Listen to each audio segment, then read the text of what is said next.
السلام عليكم، أهلا ومرحبا بكم. المرجو الاشتراك في القناة والضغط على زر اللايك. موعد وتوقيت مباراة المنتخب التونسي أمام ساو تومي. يستعد المنتخب التونسي لخوض مواجهتين شكليتين وديتين حاسمتين في تحضيراته لكأس العالم 2026.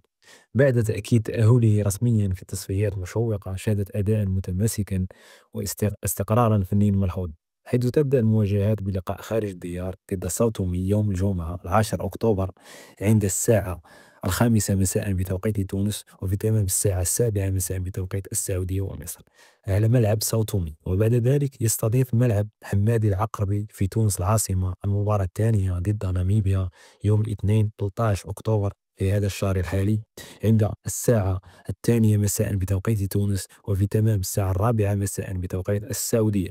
تتيح هاتان المواجهتان فرصة استثنائية لاختبار تكتيكات متنوعة وتجربة تشكيلات مختلفة، مما يدعم تجهيز المنتخب التونسي بأفضل صورة ممكنة قبل مونديال أمريكا.